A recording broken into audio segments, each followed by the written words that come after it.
Sí, claro, cómo no, está habilitado.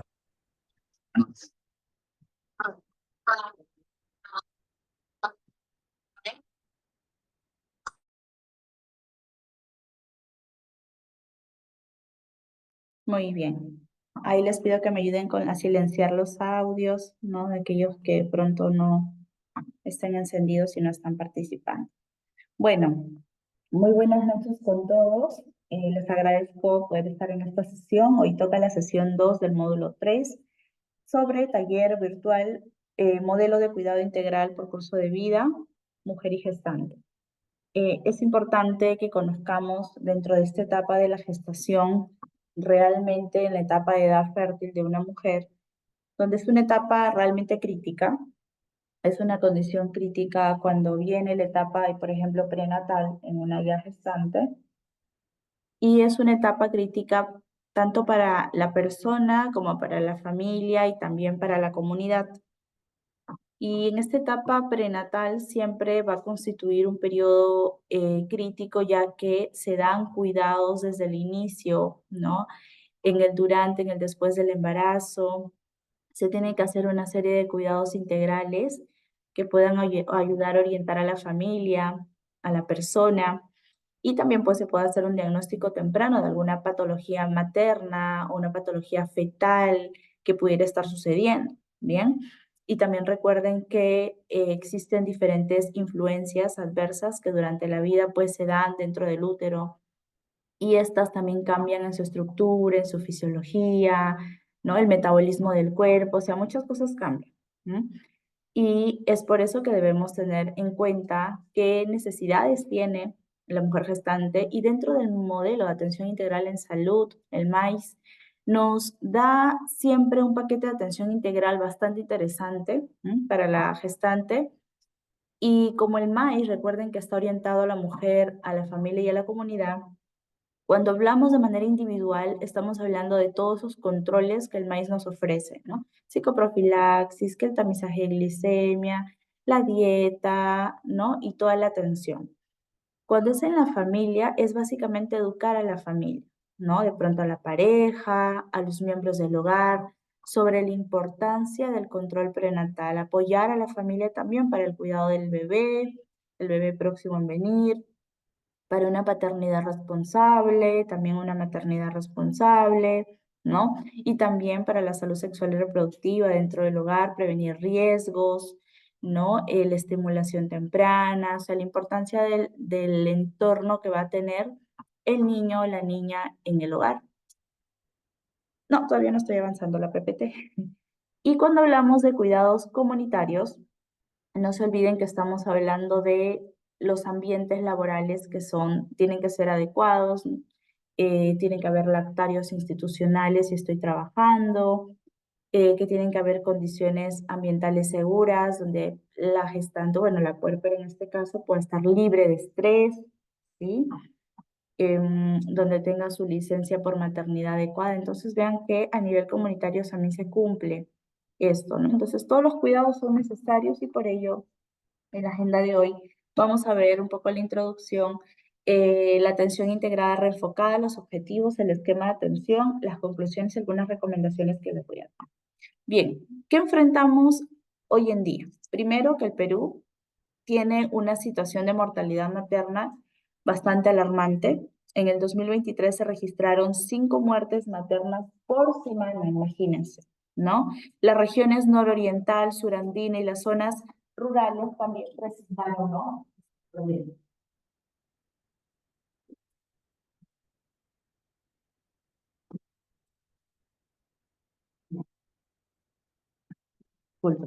En el Perú le decía que en el 2023 se registraron 5 muertes maternas por semana, ¿no? La región nororiental, surandina, las zonas rurales presentaron las tasas más altas de mortalidad materna, ¿no? Reflejando también graves inequidades en el acceso a los servicios de salud y una marcada pobreza.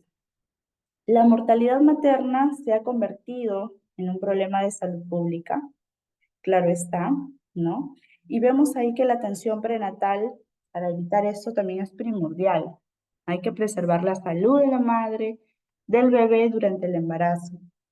Nos dice, sin embargo, casi un tercio de las mujeres no recibe al menos 4 de los 8 controles prenatales recomendados, ni la atención postnatal adecuada, ¿no? Que muchas veces, bueno, nació el bebé y ya pues se acabó el embarazo, pero no saben lo importante que es esa etapa del puerperio, donde se identifican complicaciones no solo para el bebé, sino también para la mamá. Las hemorragias, que continúan a veces siendo también una de las principales causas de muerte materna, y es que a veces no se les informa, no se les dice cuáles son las actividades que debe realizar o las que debe evitar, ¿no? Entonces también una de cada 4 lamentablemente han fallecido, no, perdón, una de cada 4 muertes desde hace más de una década. Los adolescentes también enfrentan desafíos particulares en las regiones de Amazonas, Loreto y Ucayali. Al menos el 6% de las jóvenes entre 2 y 17 años también han estado embarazadas. Justamente el embarazo adolescente también se ha convertido una preocupación en salud pública. Y si ustedes ven también estas regiones de la selva, ¿no? Son las que mayor porcentaje sostiene de cifras de adolescentes gestantes. Y justo lo mencionaba en una de mis clases, ustedes escucharon al ministro de Educación lo que mencionó, escucharon lo que mencionó sobre el tema de las violaciones en las adolescentes en la selva. ¿Qué dijo el ministro de Educación? Realmente ha traído el rechazo, ¿no? Tanto de Minedu como del Colegio Médico del Perú y como todos, ¿no? Porque dejó en shock, ¿no? Todo lo que se viene haciendo en las instituciones educativas, siendo un ministro de salud. Imagínense lo espantoso que puede ser que una autoridad de nosotros pueda decir algo tan, o sea, algo así tan naturalmente, ¿no? Como si eso fuese así. Bueno, resulta que el ministro de Educación mencionó, mientras estaba ahí en la conferencia, que en las zonas de la selva era una cultura violar a las niñas. Entonces, todos, o sea, eso fue una falta de respeto para las niñas que lamentablemente han sido violadas y para este lugar, ¿no? Donde él lo bautizaba como una cultura, como algo cultural y que siendo así no se podía hacer nada. Entonces, imagínense cómo hemos sido vistos por el ojo del mundo, ¿no? Que en Perú todo se acepta. Y eso no tiene lógica, obviamente eso no es cierto, ¿no? No hay cultura que pueda aceptar, ¿no? Tal comportamiento. Entonces, ¿cómo un ministro de Educación puede decir eso? ¿Mm? Que las adolescentes pueden ser violadas. Incluso ha salido a la luz que hay personas que lamentablemente viajan para hacer este tipo, pues, de actividades, porque se sabe que en la selva hay este tipo de libertinajes por muchas razones. No podremos saber exactamente cuáles. Lo cierto es que esto se ha aceptado por muchos años. Y es por eso que en Amazonas, en Loreto y Ucayali, también hay niñas con el mayor porcentaje de VIH. Niñas, imagínense. Entonces, niñas que tienen la misma oportunidad que todos nosotros de poder seguir estudiando y de poder seguir luchando. Entonces, espero pues que haya renunciado, me parece que ya presentó su renuncia el ministro, porque, o sea, es inaceptable, ¿no? Lo que dijo. Entonces, tenemos que pensar muy bien las cosas que decimos y creo que a nadie se le ocurriría decir ese tipo de cosas. Así que el embarazo adolescente sigue siendo y será siempre un problema de salud pública, un problema que compete a todo. O sea, no podemos quedarnos callados, ¿no? Y niñas de entre 12 a 17 años lamentablemente han sido, ¿no? Maltratadas bajo este tipo de actividades que puede que para la gente ya lo vea normal. Sin embargo, no es adecuado. Bien. La mortalidad materna, además, dentro de la atención prenatal, se nos dice que es primordial preservar la salud de la mamá y del bebé durante el embarazo. Ambos son prioritarios y debe iniciarse realmente lo más temprano posible para que la gestante pueda recibir un paquete de intervenciones y que le permita detectar oportunamente signos de alarma y factores de riesgo. Claro, hay muchas gestantes que no van a sus controles prenatales. ¿Y qué puede suceder con ellas? ¿Qué creen ustedes? O sea, si no asiste a su control prenatal, obviamente va a tener serias consecuencias, ¿verdad?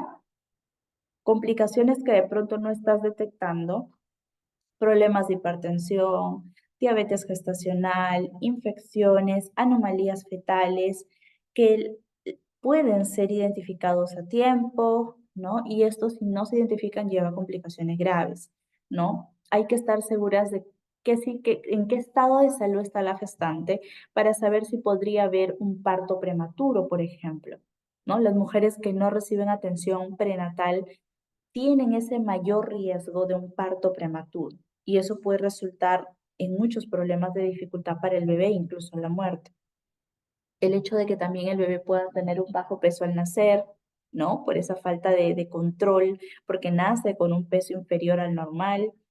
Entonces, la mortalidad materna, la mortalidad incluso neonatal, ¿no? Por esa ausencia de atención médica durante el embarazo. Entonces, es una complicación y es lo que no se debe dar, ¿no? Nos dice Evelyn, complicaciones para el bebé también por estrechez pélvica que me ha ocurrido laborando en Ucayal. Exacto, muy bien, Evelyn, exacto. Sí, porque lamentablemente este tipo de situaciones va a suceder, ustedes van a estar en muchos lugares haciendo su salud, de pronto trabajando, ¿no? Teniendo algunas experiencias ahí laborales y van a darse cuenta que muchas de las situaciones que suceden podrían haber sido evitables o por lo menos controladas, ¿no? Entonces, yo creo que la orientación que se proporciona en este control es bien importante porque ahí la mamá tiene la oportunidad de ser educada sobre diferentes hábitos y también identificar qué riesgos, complicaciones podrían tener. Así que es crucial.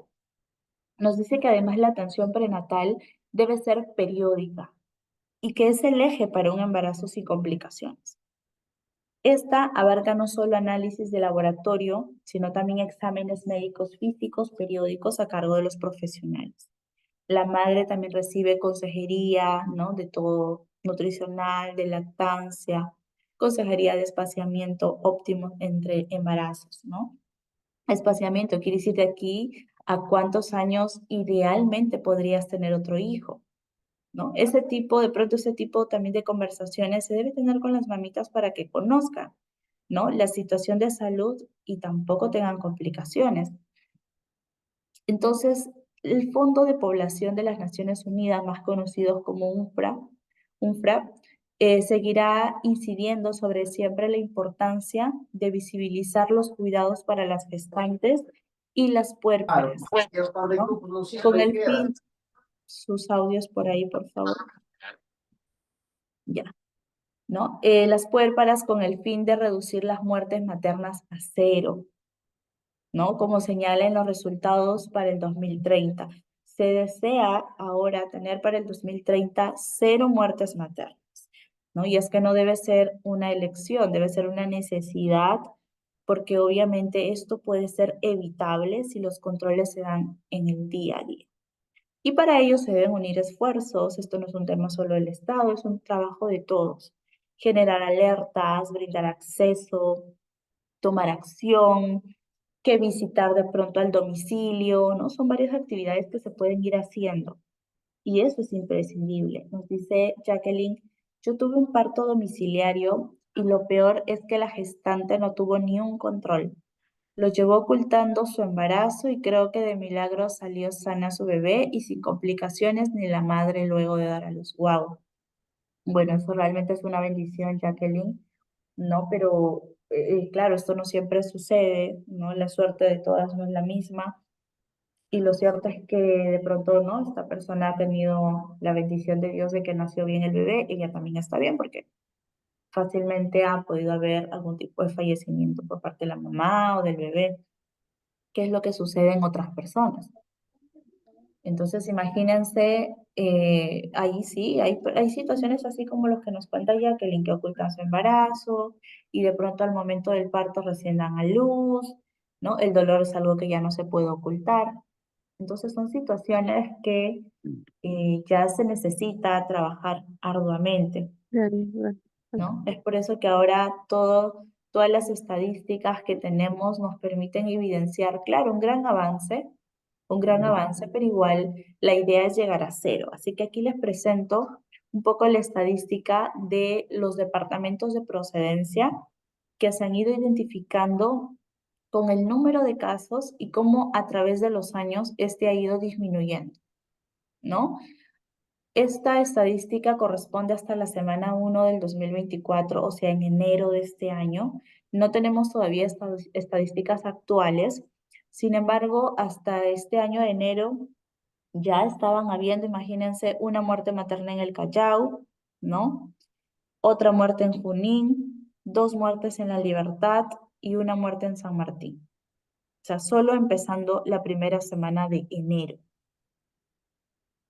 hasta el 6 de enero. Imagínense ahora cómo estamos. Y bueno, si retrocedemos al 2023, nos podrá dar luces de cuál es nuestra situación actual.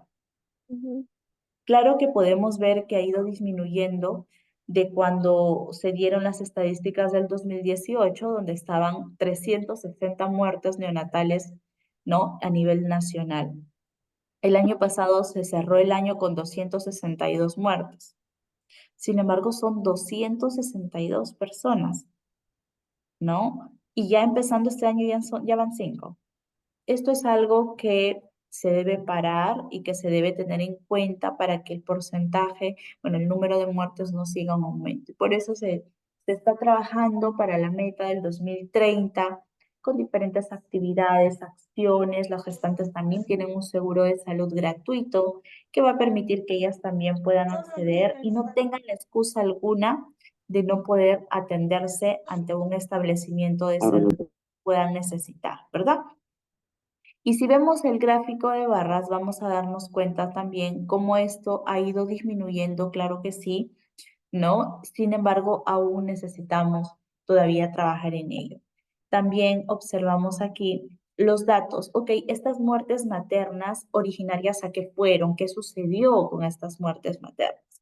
Y aquí se dividen en tres. Esta estadística también hasta la semana 1 del 2024 nos dice que lo clasificamos la muerte materna como directa, indirecta, incidental.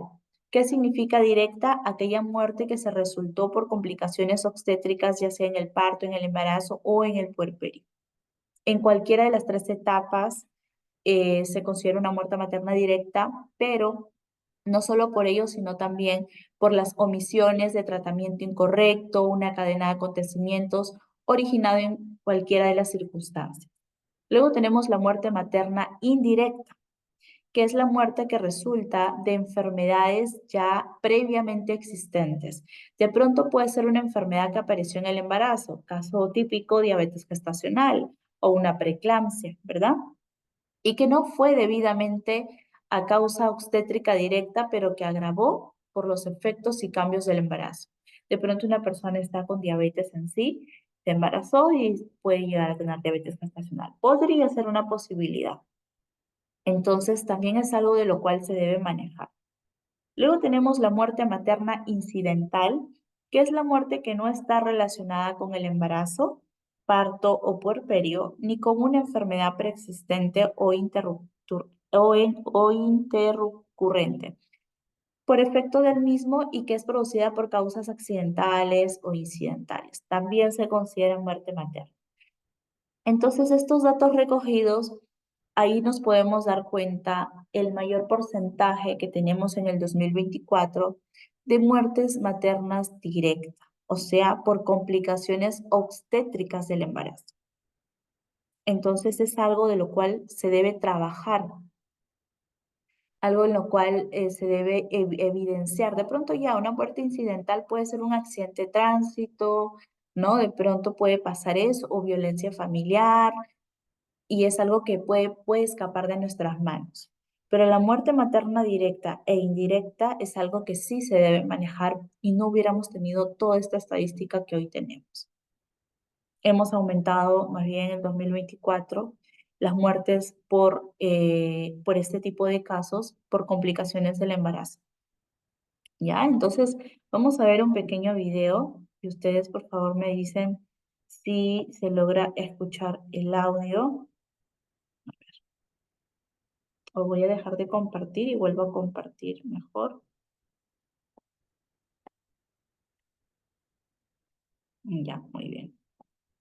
Vamos a escuchar entonces este ligero descenso del cual nos habla en esta noticia RPP. Desde el año 2022 hasta lo que va del 2024, la cantidad de muertes maternas, es decir, mujeres que murieron luego de dar a luz, se ha reducido en el país.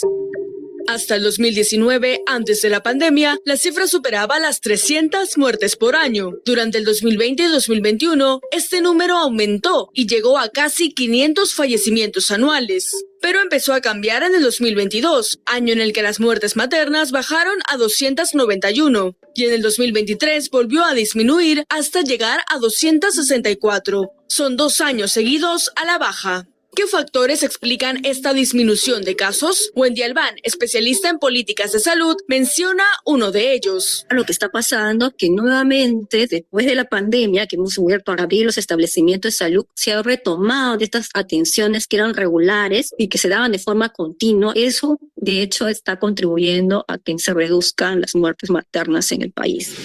El presupuesto para los programas de salud materna por parte del Ejecutivo también aumentó de 515 millones en el 2023 a 540 en el 2024 y ya registra un avance del 40% según el Ministerio de Economía. Cusco, Piura, Loreto, San Martín y Amazonas son las regiones que más han disminuido las muertes maternas en lo que va del año.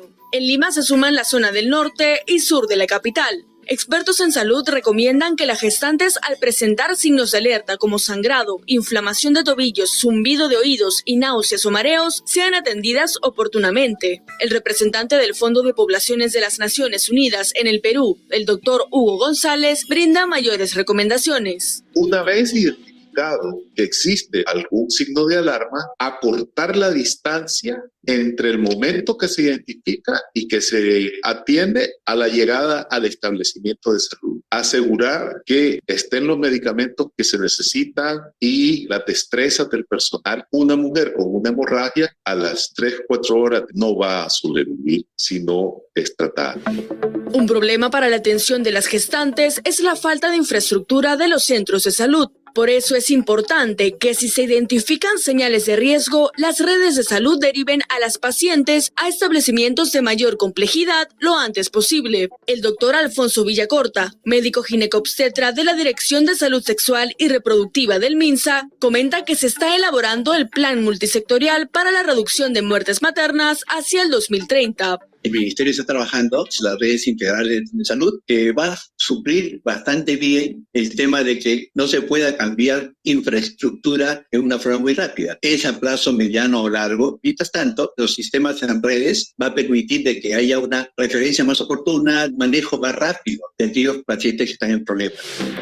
Para que las muertes maternas continúen bajando, se necesita el esfuerzo de las autoridades para que las políticas públicas se cumplan. De esa forma, podremos garantizar que las mujeres que van a convertirse en madres accedan a una atención de calidad.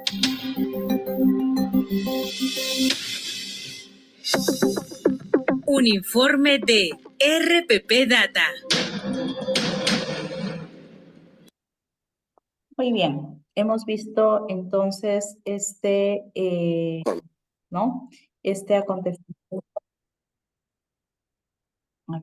acontecimiento, ¿no? De las gestantes. Entonces, bastante importante que lo tomemos en cuenta y bueno, que cada uno de nosotros también podamos ver lo importante que es llevar un control, ¿no? Y poder también en ellas llevar este punto de incentivo, ¿no? Porque muchas veces, muchas de ellas de pronto no están incentivadas, ¿no? Entonces hay que ver el tema del incentivo que también es muy importante. Entonces, ¿todas las gestantes están en riesgo de sufrir complicaciones? Claro que sí, ¿no? El problema de fondo, la falta de prevención a veces creo yo, es el factor más importante por lo cual se genera este punto. En el Perú, las gestantes que acuden, ¿no?, a la atención prenatal y además tienen su parto en su establecimiento con capacidad resolutiva, tienen un riesgo de 4.54 veces menor de morir que aquellas que no se controlan y tienen parto domiciliario. Nadie dice que el parto domiciliario esté mal, ¿no? Incluso hay en algunos lugares del país costumbres ya propias de que desean un parto domiciliario y muchas veces lo hacen de manera vertical y eso no está prohibido. Lo que no está bien es que estas personas lo hagan sin saber qué va a pasar en ese momento, sin saber a qué se están ateniendo, si el bebé está bien, si el bebé está con su cordón umbilical por ahí, ¿no? Si el bebé está muy grande de lo normal, si va a poder dar a luz por vía vaginal, que el tema de la pelvis, como decía también la compañera. Entonces, hay muchas situaciones de las cuales suceden que hay que estar pendientes, ¿no?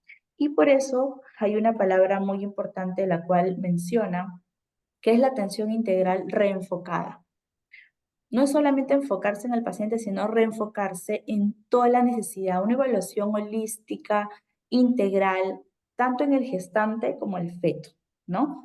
Nos dice idealmente antes de las 14 semanas de gestación para brindar un paquete básico de intervenciones que permitan también la detección oportuna de signos de alarma, de pronto de algún factor de riesgo, de la educación para el autocuidado, de la participación de la familia, ¿no? El manejo adecuado de las complicaciones, que sepa en qué momento tienen que venir emergencias, con enfoque de género e interculturalidad en el marco de los derechos humanos. Existen dos normativas que sería bueno que puedan buscarla y puedan profundizar su lectura. La atención prenatal en el Perú está regulada por la norma técnica 105 del MINSA, ¿no? Y con su resolución de la 159 del 2014. También tenemos otra resolución ministerial, la 670 del 2015, que es la norma técnica en salud para la atención integral de la salud materna. Entonces, esta atención integral reenfocada hace énfasis a la primera consulta de atención prenatal que debe tener una duración de no menos de 40 minutos, ¿sí? Y en las consultas de seguimiento no debe durar menos de 25 minutos. Entonces, este es el tiempo de calidad que se le da, así como en CRED se dice que una atención de CRE no debe ser menor a 45 minutos y las colegas no entienden, lo hacen en 10 minutos, en 15 minutos, no que más niños es mejor y no es así. Se tiene que dar una atención de calidad. Y así como se hace una atención en una gestante de mínimo 40 minutos, se tienen que hacer las atenciones de acuerdo a lo que establece la norma y no para estar mirando a la mamá, sino para hacer acciones, actividades con ella que pueda beneficiar. Que esos 40 minutos que está de tiempo con nosotros, los profesionales, puedan ser ricos en conocimiento, que puedas ir bien sensibilizada, que conozca cómo su cuerpo se va a moldear, a transformar, ¿no? Y que además sepa las posibles complicaciones y esté siempre alerta. Debe ser realizada con un profesional de la salud calificado. Pueden haber un médico, puede haber un ginecobstetra, un médico cirujano o un obstetra también, ¿no? Todos ellos están calificados para hacer una atención como la que estamos viendo. Las enfermeras no estamos, ¿no? Realmente calificadas para hacer una atención prenatal porque nuestra formación está orientada a otra etapa, ¿no? Y es ahí donde estamos con el bebé, donde también si tenemos la oportunidad de hablar con la gestante, le informamos sobre las complicaciones que el bebé podría tener, en qué momento hay que hacer el proceso, hay que explicarles qué es lo que va a pasar cuando ella esté en el momento del parto, una enfermera va a recibir a su bebé, y se le va a hacer tal cosa. Entonces, sí tenemos la oportunidad de poderle informar sobre todas esas actividades. Y según el nivel de establecimiento de salud es que también vamos a encontrar a estos diferentes profesionales. Si yo estoy en un nivel 1-1, perdón, 1-1 no va a ser imposible que pueda haber un parto. Casi siempre los derivan. Puede ser 1-3, ¿no? Donde yo puedo encontrar un obstetra. 1-4, donde hay ya un médico ginecobstetra. Entonces, o puede ser en el 1-2 donde puede haber un médico y no hay obstetra, o lo contrario también, ¿no? Puede haber un obstetra y no hay médico. En el 1-1 sí hay obstetras, ¿no? Pero siempre hacen la derivación por si acaso puedan haber complicaciones, porque ustedes saben que el nivel 1-1, que son puestos de salud, muchas veces no tienen todos los instrumentos adecuados para tener un parto, así que hay que hacer un traslado, ¿no? Nos dice Evelyn, donde yo trabajo las parteras son conocidas, ahora se trata que sean agentes comunitarios y luego que dan a luz, ajá, les dicen a la madre que vaya al puesto y algunas madres se atienden solas sus partos. Ujú. Claro, miren que las parteras son, creo yo, la mejor estrategia, poderlas traer y poder con ellas hacer ese trabajo en conjunto, porque este es un trabajo interprofesional. Todos participan aquí con la gestante. La obstetra, la enfermera, el nutricionista, el psicólogo, el odontólogo, el médico, no, todos en general, hasta el laboratorio. Entonces, yo creo que eso es un trabajo interdisciplinario, porque estamos trayendo a la vida a un ser nuevo y necesita de todos los cuidados. Y cuando hablamos de manera integral, la atención es en todas sus estadísticas, en toda la dimensión del ser humano. ¿Alguien quería comentar algo?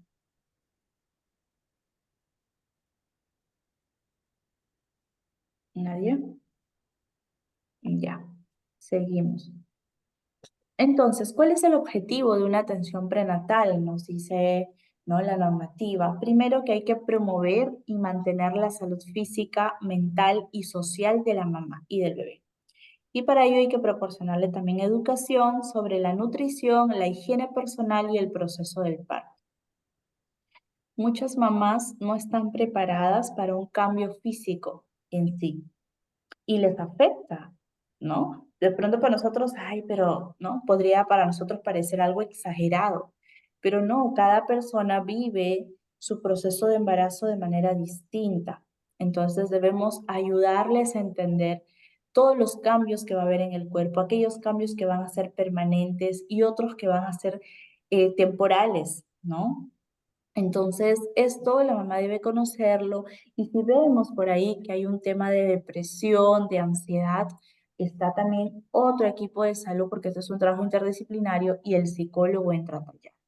No está el psicólogo, solo hay una enfermera especialista en salud mental, adelante la enfermera especialista en salud mental, ¿no? Que luego, si ve necesario, puede hacer la derivación a un psicólogo. Entonces, tenemos todas las formas posibles de poder ayudar a una mamá.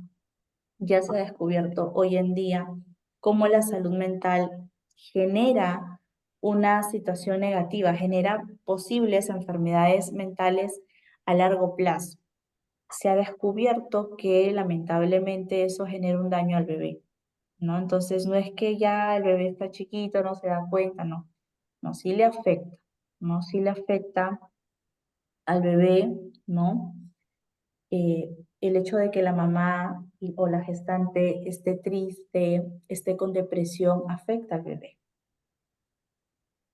Ya muchos estudios veían de dónde salían estos trastornos psicológicos, cuál es su origen realmente.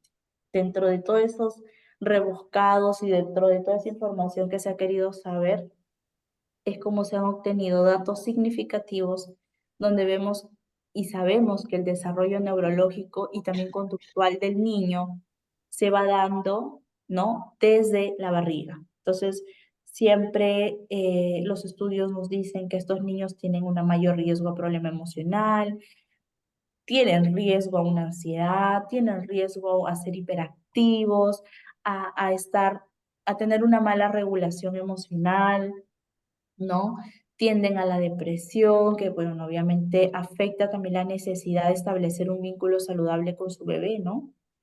Entonces, todos estos cambios, ¿no?, que puede suceder en el niño es imprescindible. Claro que se dice que muchos de nosotros podemos haber nacido con ese gen inestable, vamos a llamarlo, pero también dependerá mucho el entorno del cual yo le doy al niño.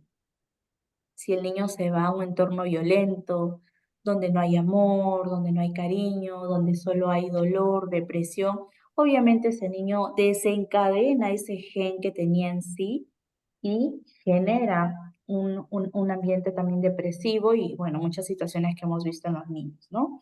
Con este tipo de comportamientos. Porque claro, ustedes pueden decir, pero ¿cómo aquellas niñas que su mamá hacía esto, el otro, ha podido salir adelante? Es que depende mucho de cómo también el ambiente en el cual se ha terminado de tener su crianza, ¿no? Cada persona obviamente es única, pero sí hay por ahí un gen, pero dependerá del ambiente en que lo pongas.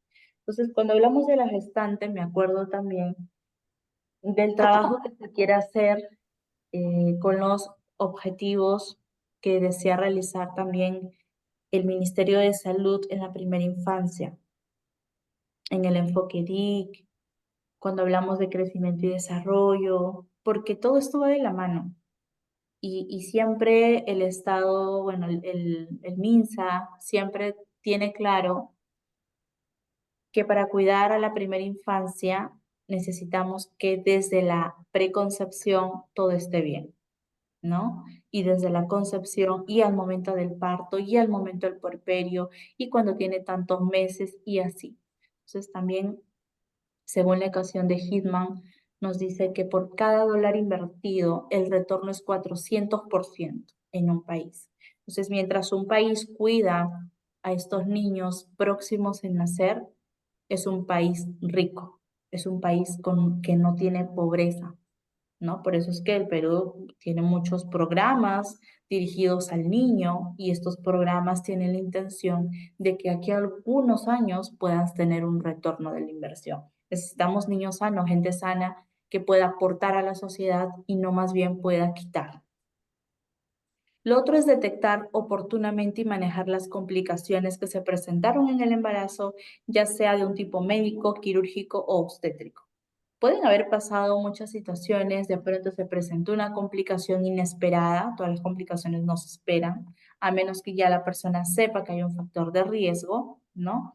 Y se detecta. La idea es detectar oportunamente para saber manejarlo, detectar para evitar el tema del contagio en el niño. Imagínense un parto domiciliario, ¿no? Y que la mamá nunca fue a un control, como decía la compañera, y no sabemos, la mamá no sabe, de pronto tiene VIH y le dio de lactar al bebé y el bebé también se contagia de VIH. Y dio parto vaginal y ahí hay otro porcentaje de contagio de VIH.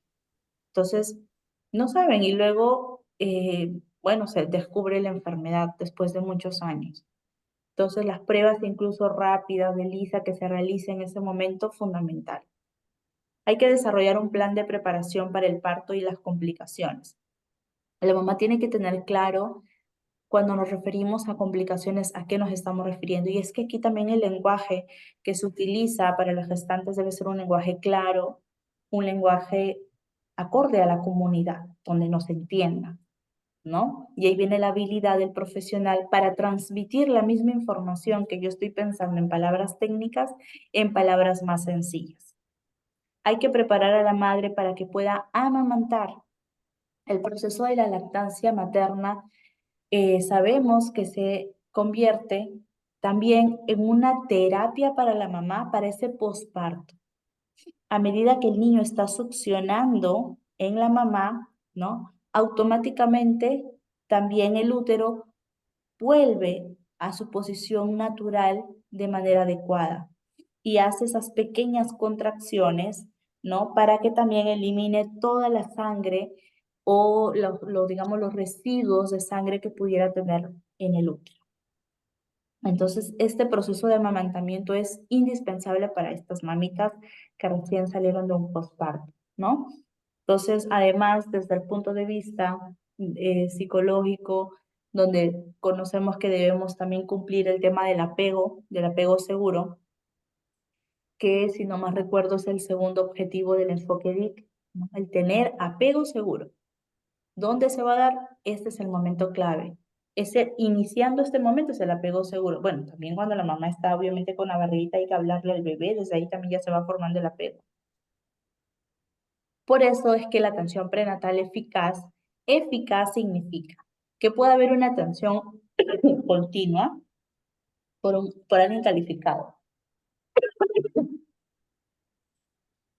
o sea, por una persona que realmente esté preparada, ¿verdad? Hay que prepararla para el parto, para las complicaciones, y miren la prevención y promoción, el tema de la vacuna. ¿Por qué la vacunación es importante? ¿Por qué creen ustedes?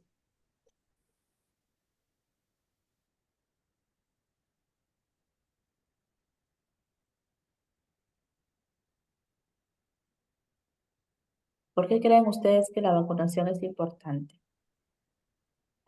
¿Protege solo a la mamá?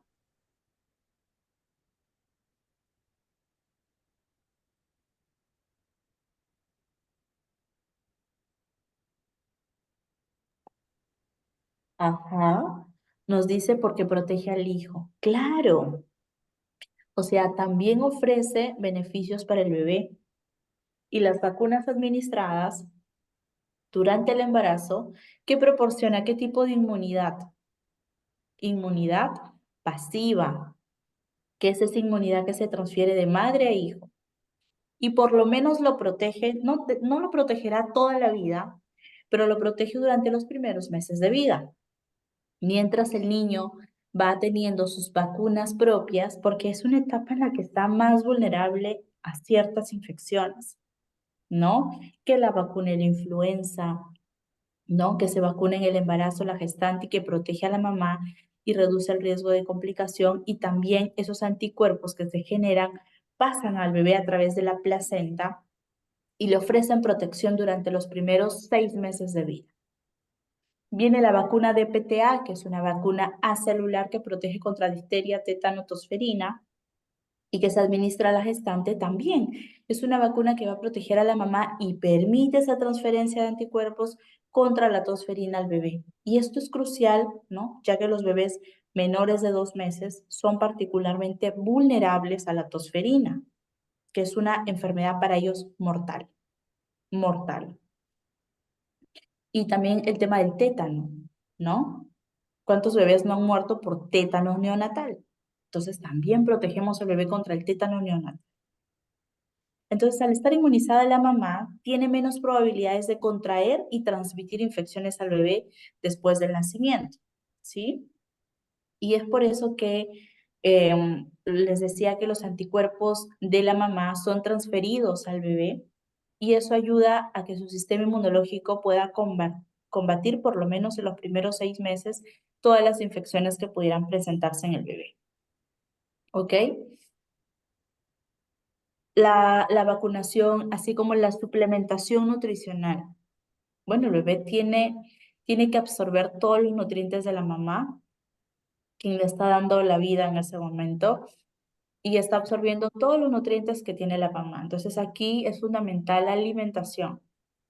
Vemos a mamás que empiezan a tener alopecia, mamás que empiezan a a caerse los dientes o a picarse los dientes, que empiezan a tener problemas reumatológicos, mamás con anemia. Entonces van teniendo una serie de déficits porque obviamente en el embarazo se genera un déficit eh, por ese acompañamiento que se le da al bebé para generar también, ¿no?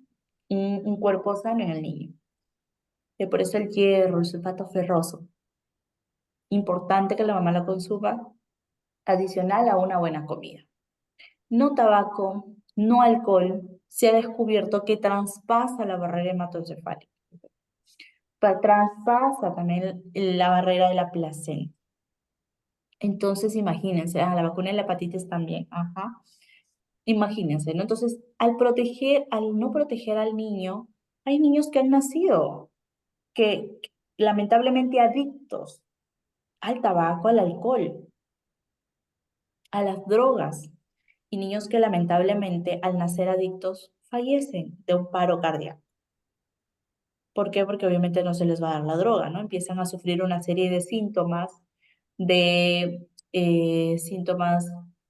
porque no están teniendo, ¿no? En ese momento la necesidad de consumir y lamentablemente fallece. Entonces es bastante triste también ver estos niños que nacen de madres con algunos vicios. Y la detección de enfermedades existentes que le decía, el VIH, el sífilis, la tuberculosis u otras enfermedades coexistentes, ya sea hipertensión, hipotiroidismo, diabetes. En el tema del VIH, es importante que sepan, seguramente lo recordarán o seguramente no, si tú tienes una relación sexual de riesgo con alguien que no conoces y que sabes que fue pues lo que le dicen ustedes choque y fugas, es importante que se haga un examen de prueba para ver cómo están. Pero este examen no se lo van a hacer mañana. Hoy día tuve mi relación, mañana me voy a hacer el examen. No, porque para que el VIH empiece a entrar a la sangre toma su tiempo. Para que en la sangre empiecen a ver los famosos, las famosas, la parte viral de la enfermedad, toma su tiempo. Entonces, ustedes deben saber que necesitamos mínimo 3 meses después de su última relación de riesgo para saber si realmente tienes VIH. Y en los 3 primeros meses se hace un primer test y luego te tienes que hacer un segundo test a los 6 meses. Entonces, miren el tiempo que toma para este proceso. Claro que la gestante se le hace al momento, en la primera cita, ¿no? Sin embargo, es importante preguntarle a la gestante, y eso es un buen punto, preguntarle, ¿no? ¿El papá quién es? ¿Hace cuánto lo conoces? Todas esas preguntas son fundamentales para también decidir hacer de pronto alguna otra prueba, ¿sí? Porque hay que detectar bien si el niño realmente podría estar en riesgo. La mamá puede estar contagiada, pero fácilmente puede traer con vida a un niño sin VIH. Entonces, no es esto algo que no podamos hacer, ¿no? Estos niños con mamás de VIH obviamente no dan de lactar, su parto es vía cesárea y una serie de cuidados que se van teniendo, ¿ok? La sífilis también hay que detectarlo, la TBC o tuberculosis u otras enfermedades. Para preparar las complicaciones, la preparación de las complicaciones, bueno, el 15% de todas las embarazadas desarrollan alguna complicación. Eso nos lo dicen las estadísticas, que lamentablemente se pone en peligro, en riesgo la vida o la atención obstétrica. Entonces, por eso es importante formular un plan para poder tomar decisiones. ¿Qué sucedería si pasa esto, si pasa lo otro? Un plan. Hay que establecer un plan del esquema financiero, hay que efectuar arreglos arreglos cuanto a un sistema de transporte, ¿no? ¿Qué pasaría si? Entonces el tema del transporte también es fundamental. Hay que establecer un plan de donación de sangre, ¿bien? Entonces todos esos planes hay que tenerlos siempre enfocados. ¿Cuál es el propósito entonces de esta atención reenfocada? ¿Cuál es el propósito en sí? Vigilar, evaluar, prevenir, diagnosticar y tratar complicaciones que puedan condicionar una morbimortalidad materna perinatal y lograr un recién nacido sano, sin deterioro de la salud de la madre, considerando el contexto físico, ecológico y social en el marco de los derechos humanos. Claro que aquí hay que respetar también la interculturalidad que vivimos en el país. Mamás que quieren dar a luz no quieren dar en su cama, que echadas, no, quieren dar paradas, parto vertical. Se ha descubierto que es una posición fisiológica natural que permite también el descenso rápido del bebé. Entonces está muy bien. Tienen que estar las personas que están atendiendo el parto preparadas y esto por eso se conversa con la gestante. ¿Cómo te gustaría que sea tu parto? ¿Sí? Que el parto sea institucional y se puedan detectar signos de alarma. ¿Bien? Eso es algo fundamental que hay que tomar en consideración. Entonces, cuando se hace la detección de enfermedades que requieren atención adicional, hay que identificar también qué parámetros vamos a evaluar para conocer la condición en la cual se encuentra la persona. De pronto, Puedo ver la piel, el aspecto general, si hay ceguera nocturna, bocio, ¿para qué? Para detectar una posible malnutrición. O sea, aquí bastante resumido. Por algunos puntos muy directos, ¿no? Quiero ver la temperatura y si hay además disuria. ¿Para qué? Para ver si hay un tema de infección. Quiero ver la presión arterial, si está elevada, si hay edema, si hay proteinuria, si hay reflejos aumentados a la persona, una posible preeclampsia. O vamos a ver si la persona está pálida en la conjuntiva, en la palma de la mano, de la lengua, y si además en su examen de labo tiene hemoglobina menor a 12. ¿Qué es una anemia? Examen de mamas, pezón también umbilicado para ver alguna enfermedad mamaria. Movimientos fetales, condición de altura uterina, latido cardíaco fetal para ver si hay un posible sufrimiento fetal o una muerte fetal. Y examen pélvico y con espéculo, obviamente, para ver si hay una ITS. Entonces, esta detección de enfermedades requiere una atención y por eso es que cuando se hace el primer control, se tiene que hacer toda esta atención reenfocada. Y con todos los parámetros importantes que se deben evaluar. Desde la piel hasta el examen pélvico. Entonces, deben aprender a identificar también para derivar a una gestante, ¿no? Que estos son los signos y qué se haría para lograr que esta gestante pueda tener una mejor atención, una atención de calidad y no pueda tener pues complicaciones. Entonces, ¿qué esquema debemos seguir? El esquema mínimo de atención prenatal, que aquí se encuentra según la normativa 105 del MINSA del 2013, que es la norma técnica de atención integral de salud materna, que aún no ha cambiado. Y ahí están todas las actividades que se deberían hacer con el esquema mínimo. De actividades primordiales, las que están pintadas de detección de patología, el control del peso, ¿no? La determinación de la presión arterial, el pulso de temperatura, la estimación de la edad gestacional y la administración de hierro y ácido fólico. Son, bueno, todo es importante, pero estas son primordiales que nunca deben faltar y que la mamá debe estar siempre recordando, ¿no? En casa, que también depende de ella que todo esto se dé de manera adecuada. Si la mamá hace caso y está adherida al tratamiento de hierro, todo va a estar bien. El niño no va a tener riesgo de nacer de una espina bífida, ¿no? Con un ácido fólico bien tomado todos los días. La estimación de la edad gestacional, los datos me los va a proporcionar la mamá, ¿no? También lo puedo medir a través de la altura uterina, claro que sí. El tema de los signos vitales, el control del peso, la alimentación depende también de ella. Entonces, todas estas actividades son básicas, empezando desde la anamnesis, luego detectamos patologías, medición de talla, control del peso, signos vitales, el examen general gineco-obstétrico, evaluación clínica de la pelvis, confirmación del embarazo, la estimación propia de la edad gestacional, el diagnóstico del número de fetos, ¿no? Con una ecografía a través también de la palpación, hay que medir la altura uterina, auscultar latidos cardíacos, ya sea con el Pinar o con Doppler, evaluación clínica del volumen del líquido amniótico, el diagnóstico de presentación, la situación fetal, la evaluación del estado nutricional, ¿no? El determinar el grupo sanguíneo y el factor RH de la mamá, por ejemplo, ¿no? El determinar de hemoglobina cuánto tiene y de maltocrito. También un urocultivo, un examen de orina completa. La detección de diabetes gestacional, ¿no? Las pruebas de descarte de sífilis y el VIH, la vacuna que mencionaba, la toma de Papa Nicolau, la evaluación también odontológica, la evaluación por ecografía, que también tiene 3 ecografías, ¿no?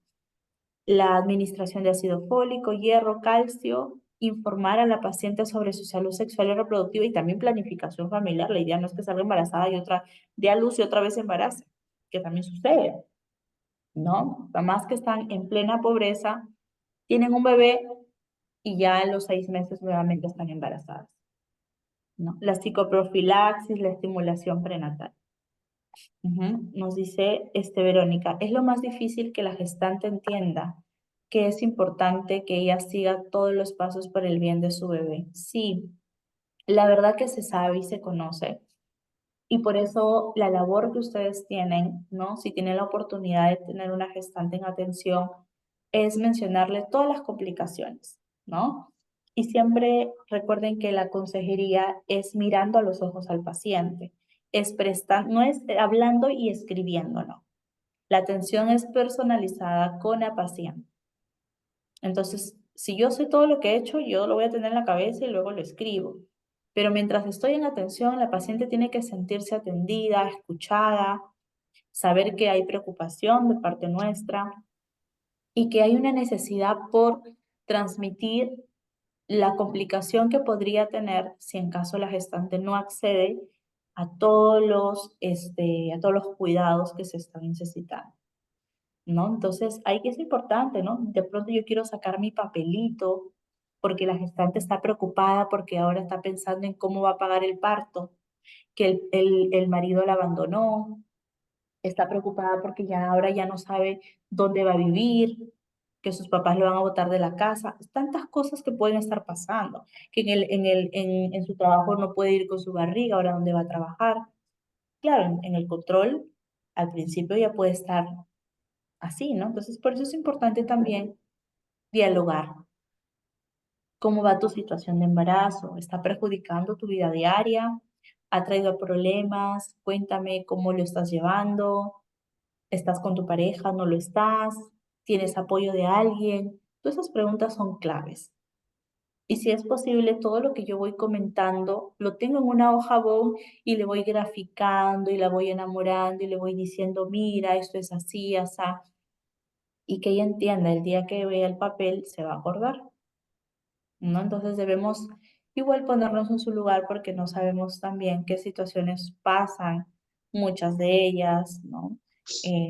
Identificar si hay algún tipo de depresión también, muchas gestantes pueden venir y llorar en consulta. Entonces son muchas situaciones que suceden que hay que estar alertas y ser buenas observadoras, ¿ya? Entonces, mientras la gestante está ahí en la atención, se utiliza un instrumento para recolectar información y manejo en la atención materno-perinatal.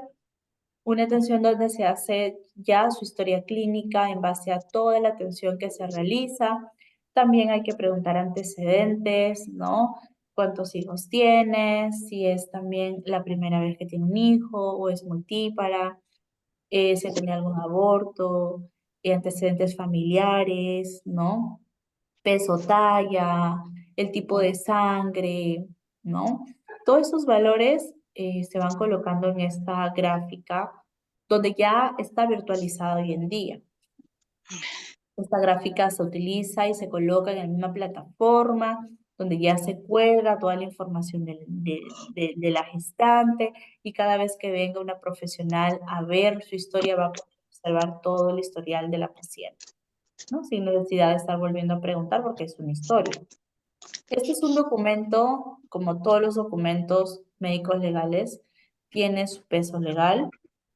Es un documento de fácil llenado, ¿no? Y es importante recordar la calidad de información y los datos que se obtengan para procesar la historia clínica, ¿no? Tienen que ser datos de calidad, datos exactos. Si ha habido alguna vacunación, hay que colocarlo. Si ha habido alguna violencia, hay que aplicar la ficha también de tamizaje de violencia. ¿Cuándo fue que sucedió esta violencia? Todo eso se coloca ahí, ¿ah? Y en cuanto a los antecedentes, en la misma ficha ya marca con rojo lo que considera que es un riesgo, que es un peligro, ¿no? Entonces, imagínense ya la misma plataforma te permite identificar, ¿no? Qué es lo que se va a realizar y ya está. Ujú. Nos dice el sistema, sí, es una plataforma web, ¿no? Del MINSA que busca garantizar a todas las mujeres gestantes de escasos recursos, ¿no? A poder, bueno, a todas las mujeres en realidad puedan permitir una comunicación constante en base al manejo de historias clínicas electrónicas, ¿no? Entonces le llaman Guagua Red. Sí. Entonces ya muchas pacientes se han atendido y todo, pues todo está ahí, ¿no? En esta red que se tiene. Entonces una estrategia también que se implementó para todas las mamitas, ¿no? Desde la estrategia. Voy a silenciar sus audios, chicos. Tienen que ver sus audios que no estén abiertos. Ya. Muy bien. Les decía que es importante, ¿no? Que sepan que este proyecto de Guagua Red benefició a muchos pacientes en la red de salud y permite una comunicación constante entre el profesional también y la paciente mediante mensajerías de texto y les recuerda el día de su cita en el establecimiento. Le pone mensajes, ¿no? Le pone mensajes y les indica la importancia de tener una buena alimentación, de los signos de alarma y bueno, cualquier otra información que es importante en este periodo. Así que es bastante importante. De hecho, les voy a colocar de esto una noticia que también estaba acá. Permítanme poner la noticia, ¿ya?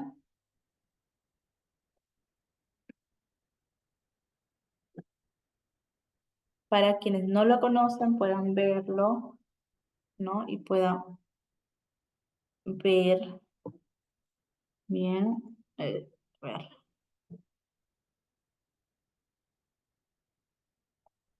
Esto es un proyecto hace muchos años, ojo, que se ha dado hace muchos años, pero que bueno, sigue vigente. A ver.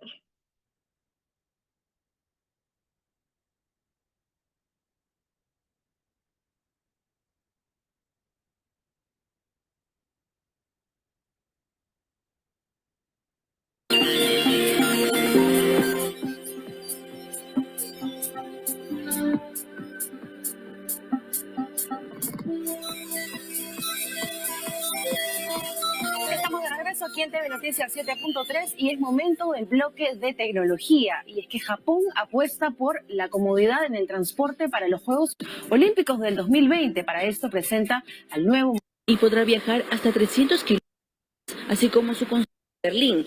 También aquí... estructuras que puedan agarrar motor se hagan a través de estos órganos impresos. En el mundo, de hecho, ya en el mundo hay un... En este momento, es Exposición 3D Imprimir el Mundo. Bienvenida, cuéntanos. ¿Cómo estás, Rocío? Gracias por la invitación. Tenemos un sistema muy moderno que está utilizando el Ministerio de Salud, que es el sistema Guagua Red, que es parte de la historia clínica electrónica que está impulsando el Ministerio de Salud. En los establecimientos públicos, la tecnología es una herramienta importante para poder detectar a tiempo pacientes gestantes que puedan estar en riesgo, tanto de su vida, su salud, y en la cual se puede tomar acciones inmediatamente. Es un programa, un software que está instalado en todas las computadoras de los establecimientos del MINSA, o cuántos hospitales cuentan con ella, y exactamente qué información es la que tiene. Está instalado en aproximadamente un poco más de 509 establecimientos de salud en todo el país, en el primer nivel de atención. En Lima llevamos más de 320 establecimientos que vienen utilizando el sistema. Se espera que el 100% de establecimientos que hacen controles prenatales en el primer nivel en Lima se logre a mediados de este año y que logremos un porcentaje muy importante en el resto del país, que esa es nuestra meta. Y lo que permite es poder que todos los establecimientos que tienen el sistema, primero que es un sistema súper amigable, es muy fácil de poder utilizarlo. Lo utilizan obstetrices, los médicos también en el consultorio, en consulta externa, y tiene algunas facilidades. Coloco el DNI de la gestante y puedo obtener información gracias al convenio que tenemos con RENIEC, y podemos tener sus datos y con los datos específicamente de salud de la gestante. Esta paciente puede ser atendida en un establecimiento de Lima y llevar sus controles o primer, segundo, tercer control, puede viajar a otro departamento y ahí continuar con sus controles, y si ese establecimiento ya cuenta con el sistema, va a poder el profesional que le atiende, ya sea obstetriz o médico, acceder a la información de sus atenciones previas, continuar con ellas y seguir con sus controles, y rápidamente podemos identificar algunos signos de alarma con respecto a la paciente, ya que está en línea, y todo va a una misma plataforma centralizada, y todos los establecimientos que se van uniendo a ese sistema van a poder acceder a la misma información. Es decir, si yo soy gestante en Lima y viajo de repente a Arequipa o a Puno y sigo atendiéndome allí, aparecen los controles, las ecografías, la medicación que me recetaron y todo lo que tengo de las consultas anteriores. Así es, se puede acceder a esa información, y no solo eso, también tenemos mensajes de texto, recordatorios. La paciente autoriza que se le pueda enviar algunos mensajes recordatorios de su alimentación, de lo importante que es su gestación. También va indicando algunos signos de alarma en la cual tiene que acercarse inmediatamente a cualquier establecimiento de salud. Tiene algunas ayudas muy importantes. En Ayacucho, por ejemplo, han logrado enviar mensajes de texto, pero en quechua, y en la cual ha sido muy exitoso, inclusive fue premiado gracias a las buenas prácticas, en la cual fue reconocido este esfuerzo, y en la cual estamos muy contentos, ya que cada región lo va asumiendo ya como suyo, a pesar de que es un sistema nacional, pero cada región le da un plus adicional, y eso es muy importante dentro del sistema. Y parte de los objetivos era reducir la mortalidad materna y la neonatal en nuestro país. ¿Qué nos dicen las cifras sobre esto?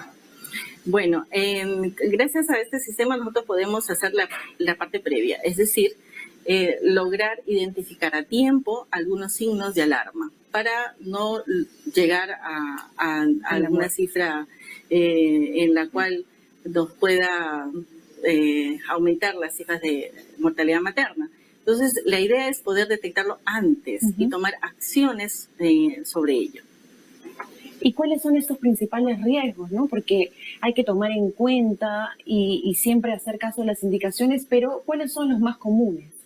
Por ejemplo, algún sangrado en su primer trimestre. Es importante poderlo detectar y poderlo reportar a su establecimiento donde se está atendiendo. Si el bebé no está teniendo los movimientos que siempre uno tiene que estar detectando, también es otro signo de alarma.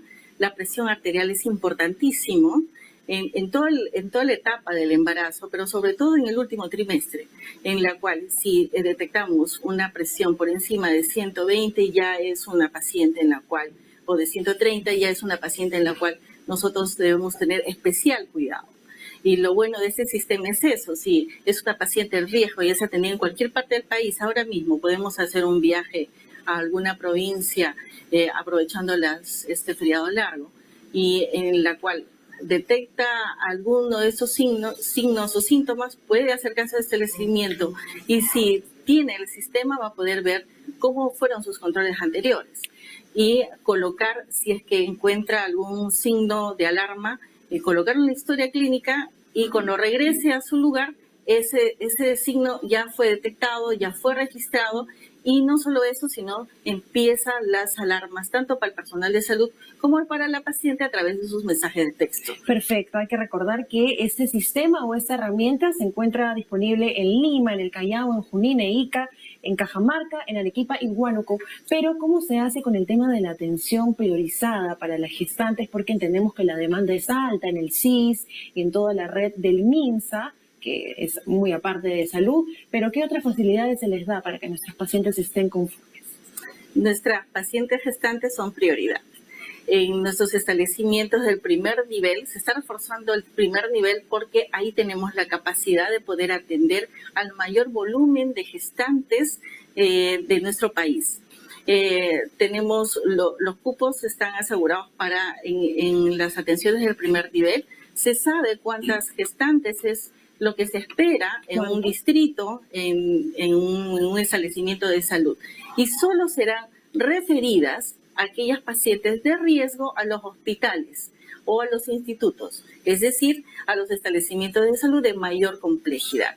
Esa es la ruta, esa es la forma más sencilla de poder atender a todas nuestras gestantes y solo derivar a las que realmente lo necesitan. Y no solamente se deriva con una hoja de referencia, Perfecto. sino con una cita ya establecida con el médico que le va a atender, la fecha, la hora. Y todo ya. Va con todo, exacto. Muchísimas gracias entonces Karin Pardo, ella es representante del MINSA, por esta explicación de Guaguarred, una aplicación o una herramienta que se encuentra disponible en los hospitales del MINSA. Hacemos una nueva pausa aquí en TV Noticias 7.3 y regresamos con más noticias. Bien, de hecho esta es una información de hace 6 años, ¿no? Entonces, como ustedes ven, es la plataforma bastante buena ¿no? que se utiliza para poder hacer este tipo de atenciones. Bien, continuamos. Entonces, para hacer una atención obstétrica, y esto sí lo voy a compartir con audio.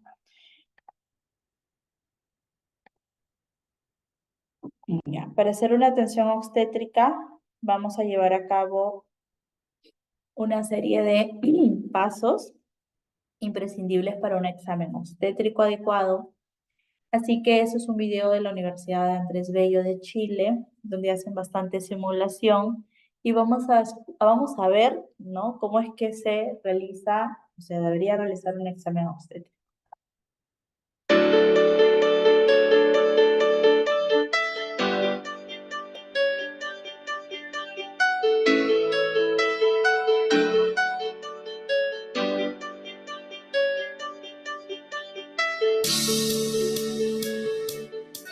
Realice lavado clínico de manos.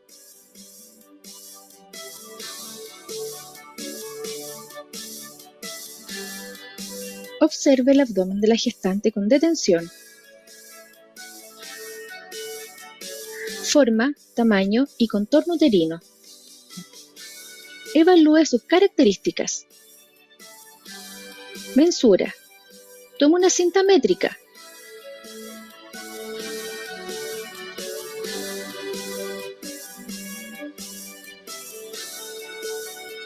Para su realización, la gestante debe estar en decúbito dorsal sobre una camilla ginecológica. Realice una medición desde la sínfisis púbica al fondo uterino.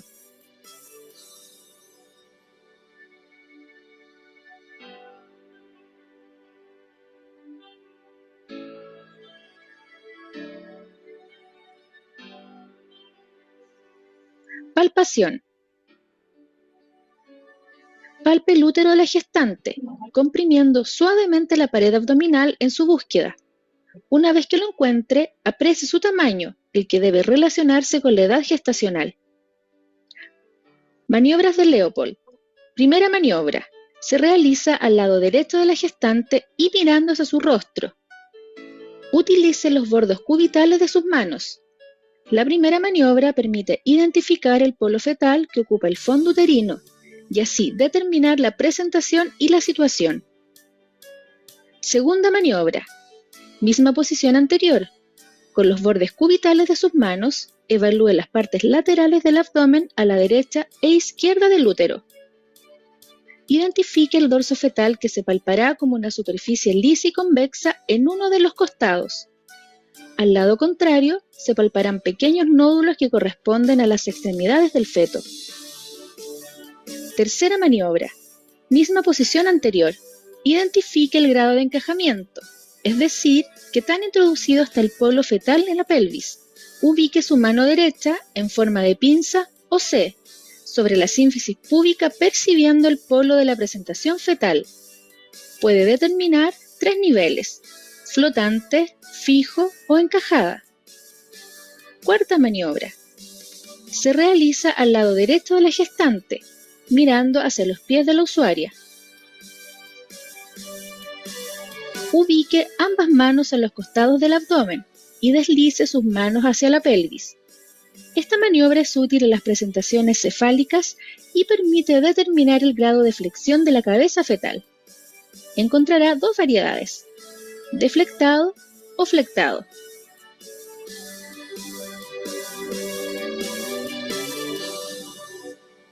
Auscultación.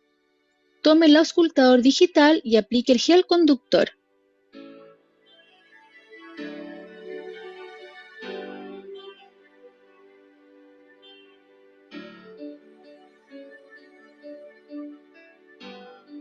Con la segunda maniobra de Leopold logró distinguir el hombro fetal, también llamado foco de auscultación máxima, lugar donde los latidos fetales se escuchan más nítidos. Ubique el dispositivo digital en el foco de auscultación máxima. Prenda el dispositivo, suba el volumen y durante 1 minuto cuantifique los latidos cardiofetales. Apague el auscultador. Tome toalla desechable y limpie el abdomen de la paciente. Luego, limpie el auscultador digital.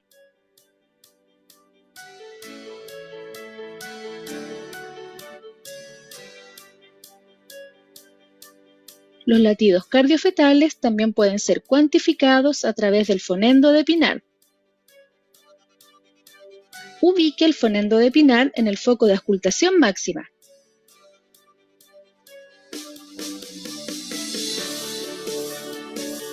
Liberando sus manos para no entorpecer el sonido.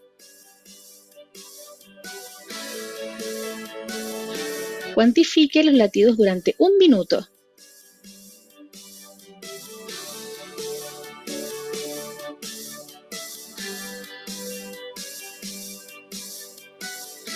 Realice lavado clínico de manos.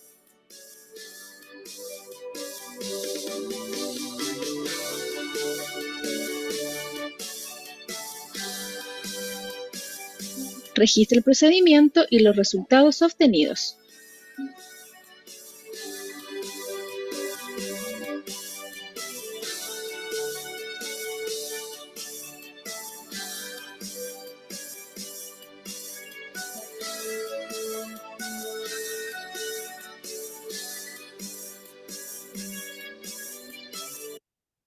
Muy bien.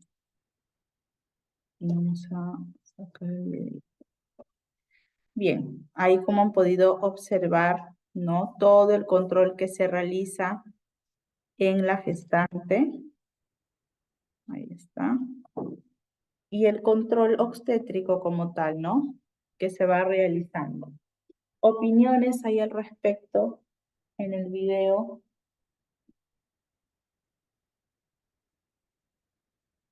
¿Alguien desea de pronto comentar algún punto?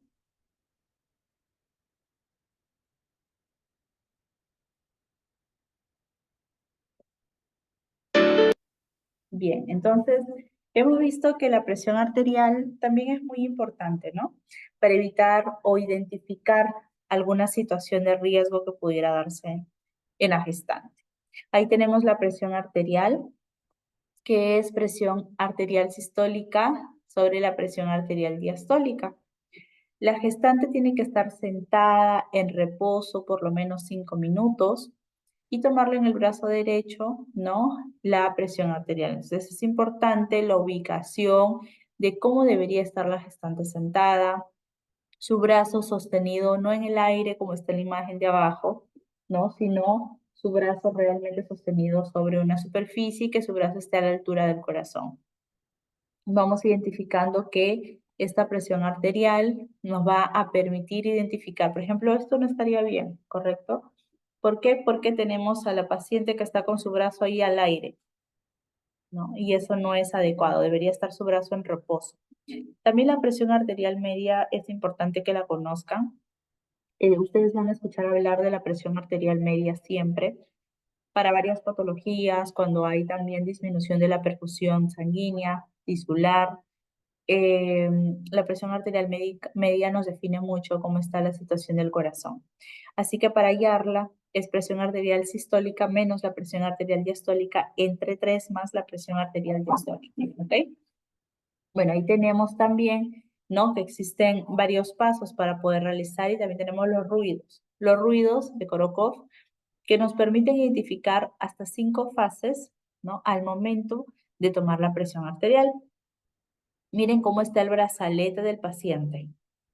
El estetoscopio no está debajo del brazalete. ¿Ven? ¿Dónde está el estetoscopio? Fuera del brazalete.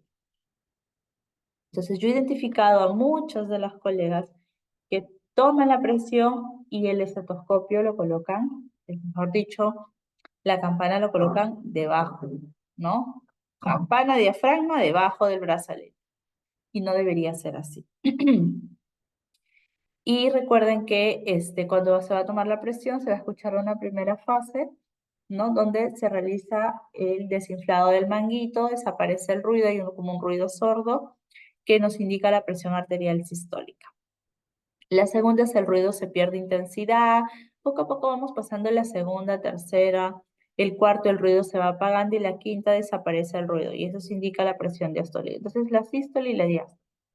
La sístole es el sonido donde se genera un sonido fuerte primero y la diástole, que es la relajación, es donde el sonido ya va desapareciendo. Entonces al principio la presión es bastante fuerte en el paciente y poco a poco vamos escuchando cada uno de estos sonidos en el estetoscopio, ¿sí? Entonces es muy necesario que ustedes puedan conocer ello. Pero algo que desencadena este proceso, ¿por qué debemos tomar la presión arterial a la gestante? ¿Por qué es importante tomar la presión arterial a la gestante? ¿Mm? Bueno, es un signo vital importante para todos en realidad, pero en una gestante es muy crucial por varias razones. Muy bien, Evelyn, la preeclampsia, ¿no? O sea, yo aquí detecto preeclampsia, ¿no? Que es una condición que justamente te caracteriza la presión arterial elevada.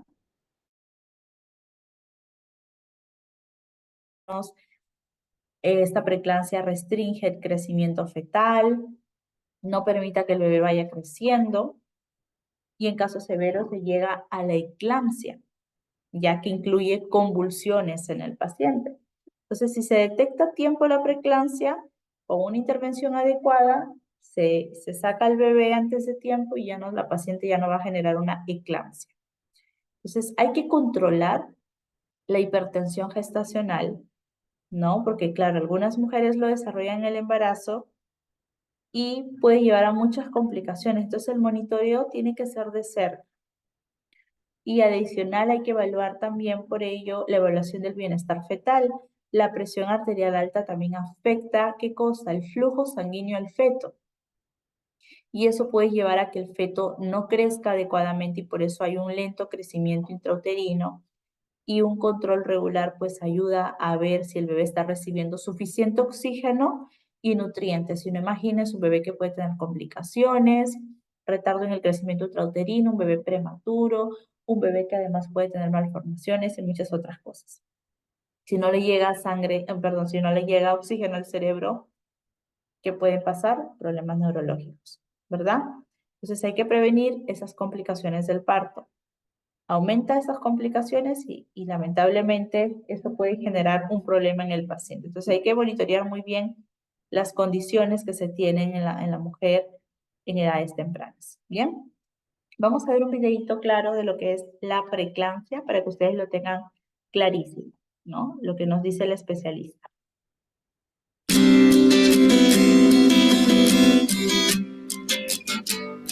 La preeclampsia es una complicación del embarazo, de hecho es la primera complicación en el embarazo.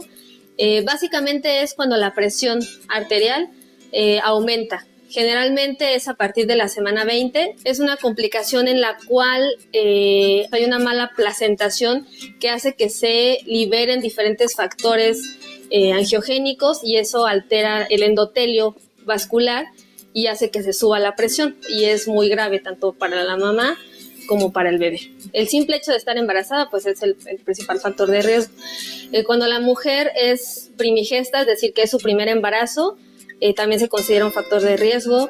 Pacientes que tienen obesidad, es decir, un índice de masa corporal mayor a 30, en pacientes que tengan alguna enfermedad preexistente como una hipertensión previa al embarazo, o cuando tienen diabetes, ya sea antes del embarazo o una diabetes gestacional, pacientes que son mayores de 40 años, que hayan tenido un embarazo gemelar o hayan tenido una preeclampsia en el embarazo previo, también se considera factor de riesgo, o que haya antecedentes de preeclampsia en la familia, es decir, que su mamá o su hermana hayan presentado preeclampsia en alguno de sus embarazos. Otro sector de la sociedad que es más propenso a presentar preeclampsia son mujeres que no tienen el acceso adecuado a un sistema de salud, es decir, no llevan un control prenatal adecuado. Es más probable que puedan llegar a tener una preeclampsia que pueda progresar, de hecho, a una eclampsia, que es cuando se presentan convulsiones durante el embarazo, o un síndrome de HELP, que es cuando hay alteraciones a nivel del hígado, del riñón y de algunas otras estructuras de nuestro cuerpo. La única forma de tratar la preeclampsia es interrumpir el embarazo. Como es una enfermedad en la cual hay una mala placentación, o sea, la afección se da principalmente a nivel de la placenta. Entonces, si decimos que esa es la causa de una mala placentación, la única forma de curar la preeclampsia es interrumpir el embarazo, es decir, sacar al bebé y sacar la placenta, que es la causa de la preeclampsia. Entonces, si esta enfermedad se da en un embarazo muy temprano, vamos a tener un bebé muy prematuro, ¿ok? Porque lo vamos a tener que interrumpir para evitar que haya una complicación mayor en la mamá, que incluso la puede llevar a la muerte. Entonces tenemos que interrumpir el embarazo y eso nos da como consecuencia a lo mejor una mamá viva y sana, pero un bebé muy prematuro que puede tener complicaciones o incluso llegar a la muerte de tan prematuro que es. Hay signos y síntomas muy específicos en la preeclampsia. Puede haber dolor de cabeza, puede haber zumbido en los oídos, o la paciente puede ver lucecitas o incluso tener un dolor en la boca del estómago que le llamamos epigastralgia. Sin embargo, muchas veces en la preeclampsia no hay ningún síntoma. Cuando ya tenemos síntomas de vasospasmo, que es el dolor de cabeza, el zumbido de oídos o ver lucecitas, generalmente la paciente ya está en un grado de hipertensión muy elevado o incluso ya hay riesgo de una convulsión. Si hay dolor en el estómago, en la boca del estómago, entonces puede haber ya alteraciones a nivel del hígado, que puede ser, a lo mejor la paciente ya tenía mucho tiempo con la presión elevada, muchas horas o incluso días, y no se llevó a cabo una atención oportuna y por lo tanto la preeclampsia fue escalando, fue progresando hasta llegar a estos síntomas.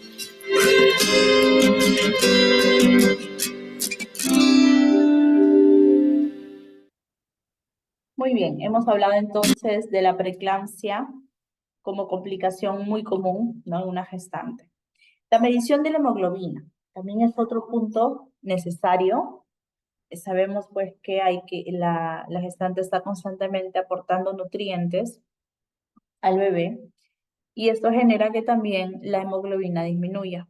La medición de la hemoglobina es importante en la atención prenatal, ¿no? Y se hacen 4 controles. El primero durante el primer control prenatal, cuando se inicia la suplementación. El segundo, cuando se va a la semana 25 o 28 de gestación. La tercera a la semana 37 y 40 y la cuarta a los 30 días posparto. Y ustedes dirán, ¿pero por qué? ¿Por qué a los 30 días posparto? O sea, ya terminó el embarazo y ya no hay opción. Y no es así, ¿no? O sea, incluso el sulfato ferroso hay que tomarlo hasta posterior de un mes del parto, ¿no? Hasta un mes después del parto, la gestante puede seguir tomando sulfato ferroso, ¿bien? Es por eso que también se hace ya al culminar esos 30 días posparto la medición de la hemoglobina para ver, y ahí se da la fin de la suplementación y para ver obviamente cómo está la gestante, ¿no? La suplementación preventiva con hierro y ácido fólico en la mujer gestante, ¿no?, también tiene una forma de administrarse. Se empieza la suplementación con sulfato ferroso más ácido fólico a partir de la semana 14. ¿No? IDU es una tableta al día hasta los 30 días posparto. También se entrega aquí cuando inicia la atención prenatal después de la semana 32, 2 tabletas al día.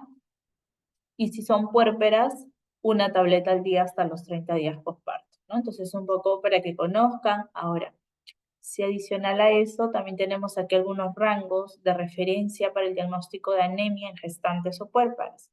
Estamos hablando de esto a 1000 metros sobre el nivel del mar. Recordemos que estos valores de hemoglobina varían en la sierra, en lugares de altura, para lo cual ya tendrían que tomar dentro del lineamiento estos valores. En este caso, los lineamientos de nutrición materna, ¿no?, que son del 2017, encontramos que se da en gestantes lo que es normal mayor a 11, anemia menor a 11 gramos por decilitro. En puérperas mayor a 12 se considera normal, y anemia menor a 12, ¿ya?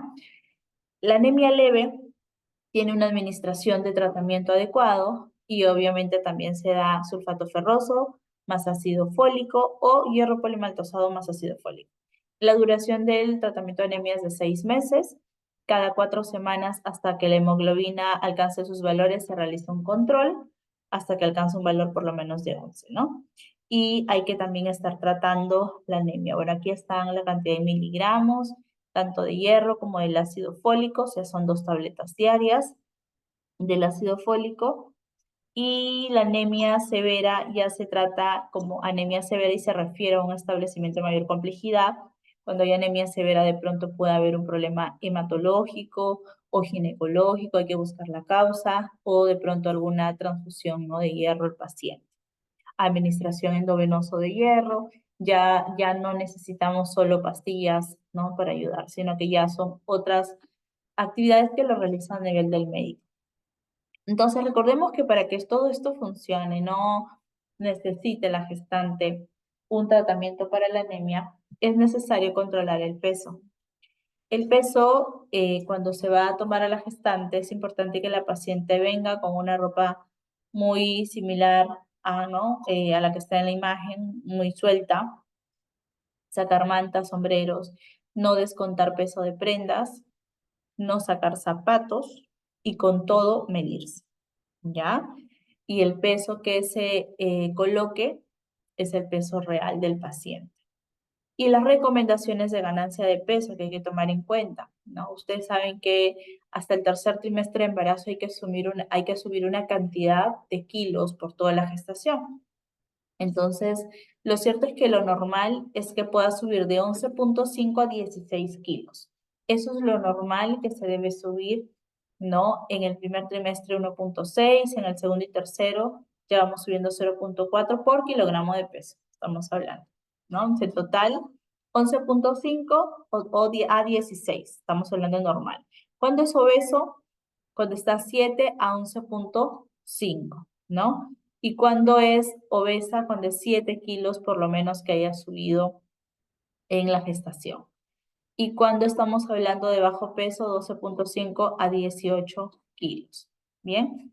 Bueno, entonces esto es muy importante tomarlo en consideración, ¿bien? Ya que aquí se toma en cuenta también la alimentación, lo que se está tomando en cuenta con la paciente, ¿sí? La valoración nutricional, además, ese es el IMC pregestacional. El IMC, de acuerdo al incremento de peso que se debe tener entonces, es de 11.5 a 16, bajo peso 12.5 a 18 y sobrepeso 7 a 11.5. Ahí está el índice de masa corporal que se debe tener, ¿no?, en la persona. Estas son las maniobras de Leopold que también hay que tener en cuenta, ¿no? Estas maniobras de Leopold nos van a permitir también identificar cómo se encuentra el fondo uterino del bebé, cómo está la posición, cómo está la presentación del bebé, cómo está el encajamiento. Entonces, en la primera maniobra se define el fondo uterino. En la segunda, la situación y la posición, ¿no? En el tercero, el polo de presentación y en la cuarta, el encajamiento.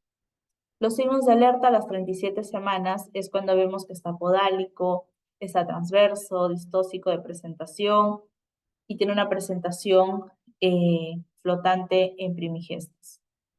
¿Ya? Entonces las maniobras de Leopold también son muy importantes identificarlas, que se realicen de manera correcta también en la gestante. Los latidos fetales también nos permiten identificar cómo está el corazón del bebé.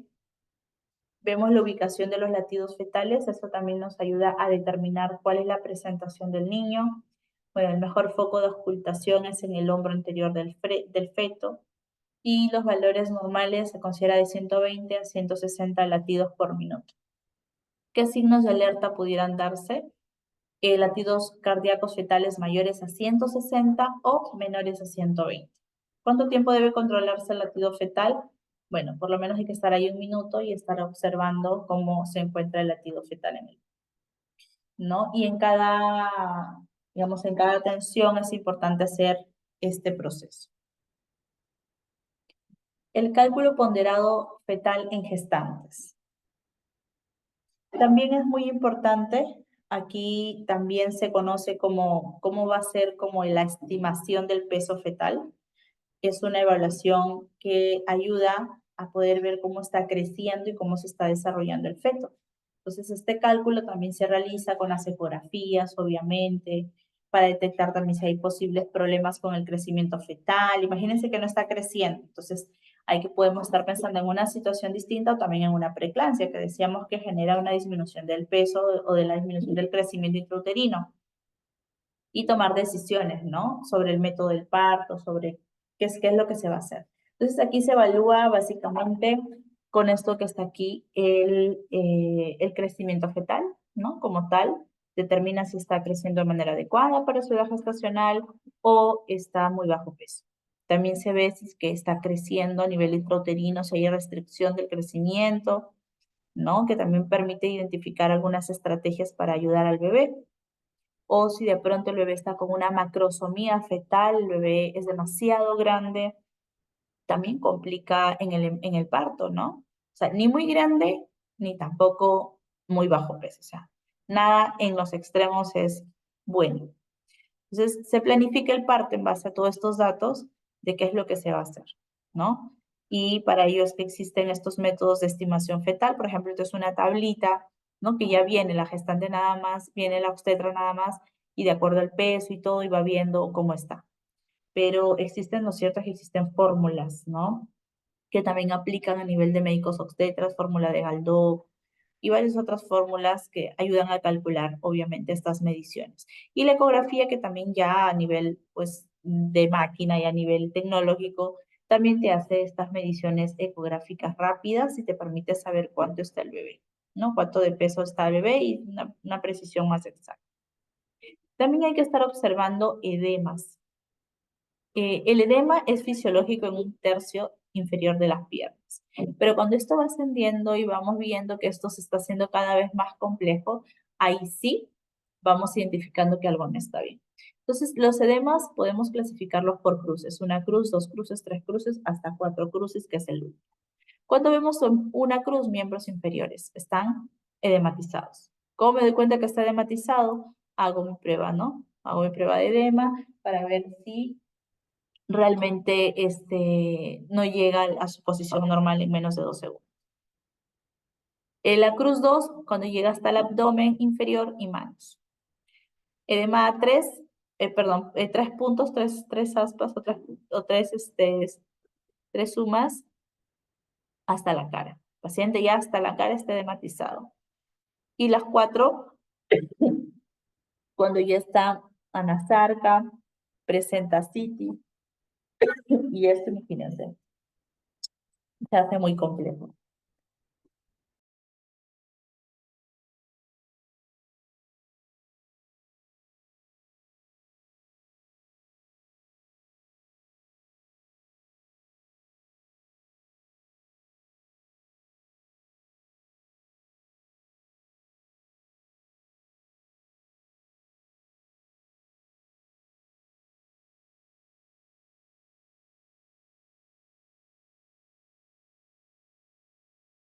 Bueno, mil disculpas, la tos me dio. Ya.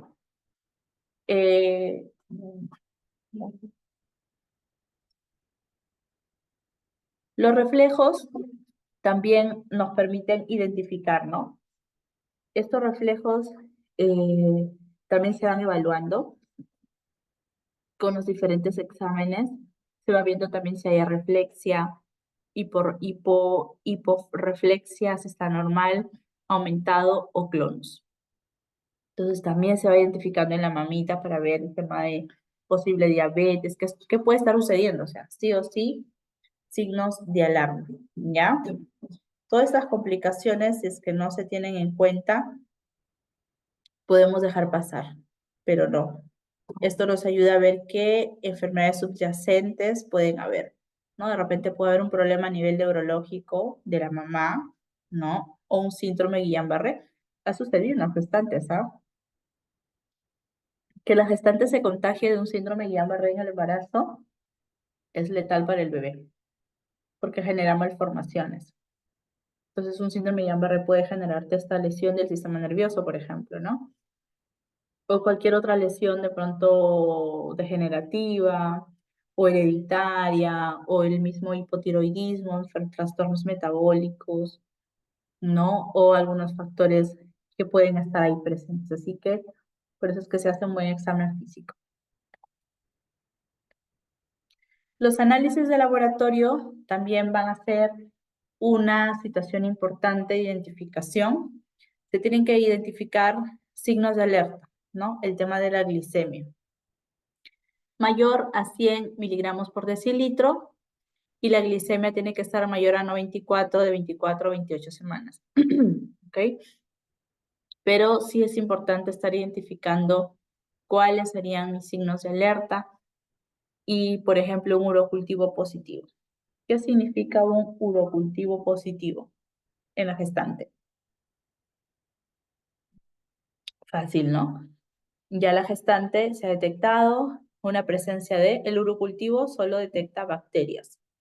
El urocultivo es positivo, hay una bacteria en la orina.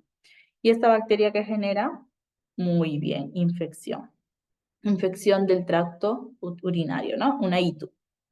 Entonces, las infecciones urinarias sabemos que son comunes en el embarazo, pero no lo veamos tan común, ¿ah? Puede tener consecuencias muy serias si no se trata adecuadamente, ¿ok? O sea, sí o sí es importante tener en consideración ello. A veces se confían, no, pero es que a todas las gestantes les da infección, y no es que a todas les da, no a todas les da infección.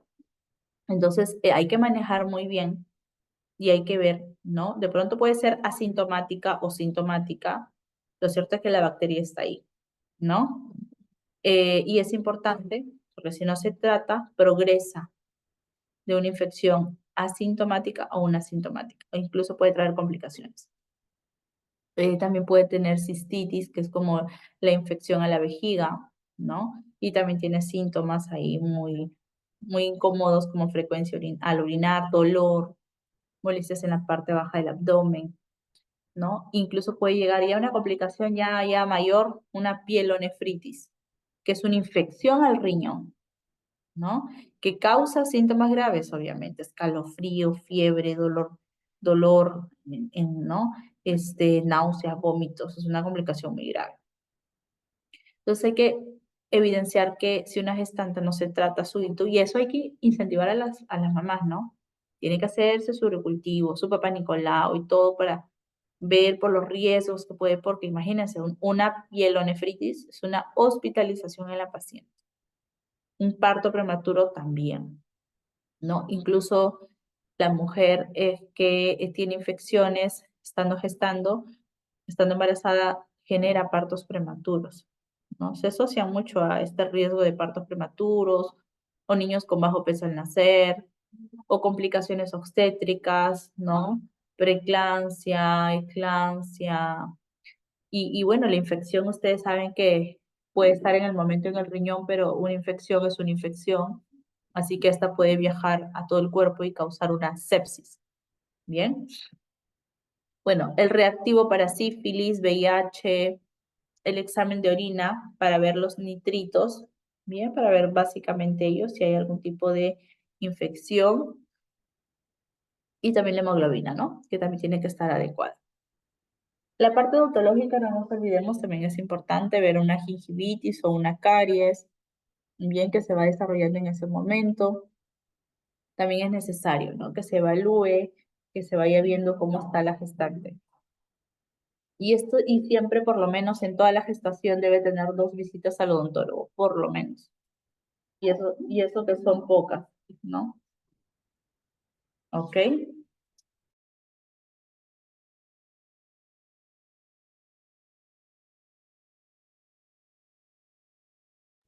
Muy bien. Y las mamas también, ¿no? Vemos acá las mamas. Por ejemplo, pueden haber pezones planos o invertidos, ¿no? Como lo estamos viendo ahí. Las mamas tienen que estar, obviamente, bien formadas, como lo observamos aquí, para que el bebé pueda funcionar de manera adecuada. Pero podemos encontrar mamas con un pezón plano o invertido. Entonces, se convierte también en un problema, para la mamá, y por eso es que hay que ir educando, viendo cómo está su pezón, porque al momento que nazca el bebé va a ser difícil, ¿no? Y la mamá puede terminar en una mastitis. Entonces, hay que enseñarles cómo vamos formando el pezón, ¿ya? El Papá Nicolau, no nos olvidamos que tomar un PAP es importante. Si no se tomó en los últimos 3 años, pues hay que considerarlo. Y es importante tomarlo en la gestante menor a las 16 semanas, porque ustedes saben que después ya no debe realizarse este procedimiento por algún riesgo. Entonces acá tenemos los signos de alerta, ¿no? Un ASCUS, un LIEF de bajo alto riesgo. Hay que ver cómo se encuentra el niño que hablo, la gestante en este momento, ¿no? Entonces vamos a ver este último video, ¿sí? Sobre lo que sería el Papa Nicolau.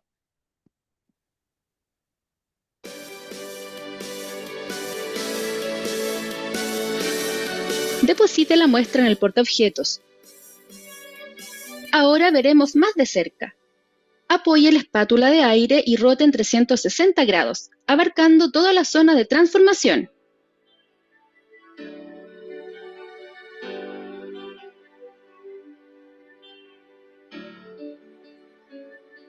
Respecto al portaobjeto, este se debe dividir de manera horizontal, con una parte superior y otra inferior, o de manera vertical, en donde la parte interna, cercana al borde esmerilado, será donde se depositará la muestra exocervical y la mitad externa para la muestra endocervical. La muestra exocervical se puede montar haciendo movimientos circulares o realizando un movimiento recto, o también depositándola en la parte horizontal superior del portaobjetos con movimientos circulares o rectos.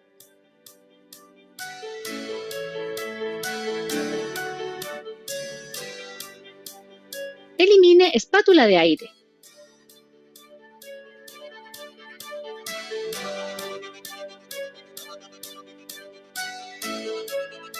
Luego, con Cytobratch, tome la muestra endocervical.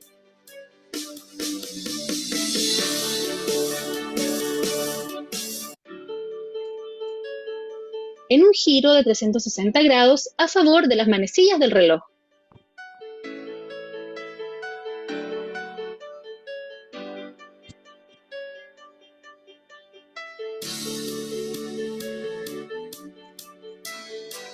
Ahora veremos más de cerca.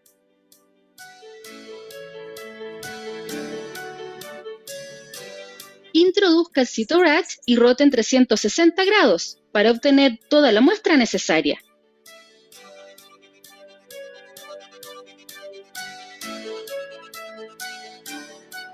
Deposite la muestra realizando un movimiento de esparcimiento rotatorio en contra de las manecillas del reloj de manera vertical en la zona externa del portaobjetos, o cuando se realiza la división horizontal en la zona inferior del portaobjetos.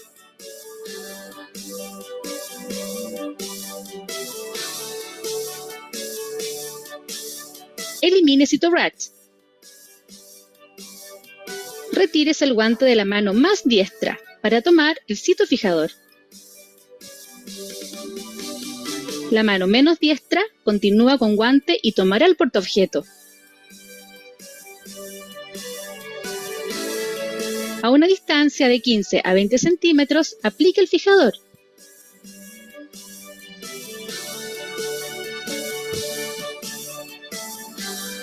Y deje secar para luego adjuntar portaobjeto a la hoja de registro de Papa Nicolau.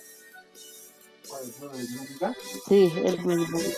Retire el espéculo cuidadosamente. ¿Lo va a cambiar? Le va a dar mañana el S, le va a dar que lo lleve dobladito, dice.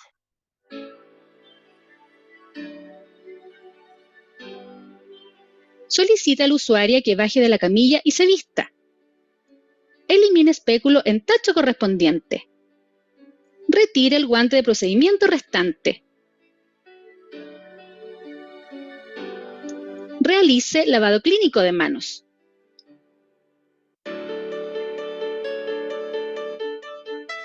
Registra el procedimiento.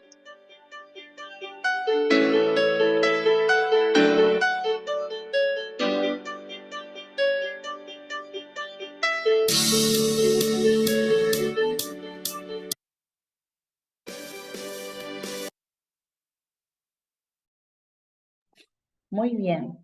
Entonces, hemos identificado el Papa Nicolau también como un examen de rutina muy importante en este primer control que se da a gestante y poder identificar también algunos riesgos, ¿no?, que podría tener. Con ello también se toman decisiones, como les digo, el plan de acción que se va a realizar en el parto es muy importante, ¿no?, tenerlo en consideración. Bueno, eso es todo en cuanto a la ponencia del día de hoy. Yo espero haber traído la información que ustedes deseaban escuchar. Y si tienen preguntas, dudas, estoy aquí para poderlos escuchar. Muchas gracias.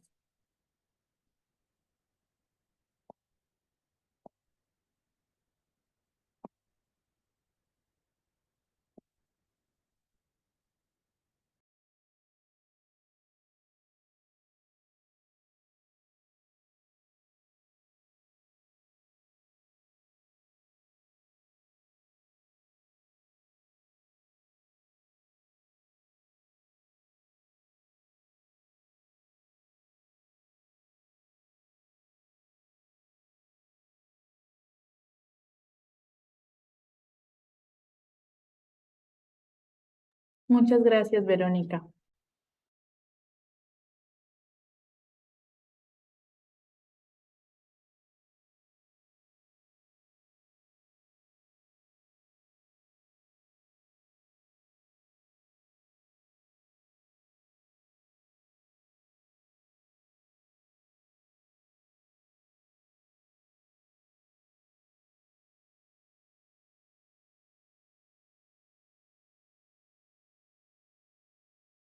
Bien, si no hay preguntas y está todo conforme, entonces les agradezco, cuídense mucho, que tengan un buen inicio de semana y ya nos estamos viendo en una próxima oportunidad. ¿Sí? Cuídense mucho. Chau, chau.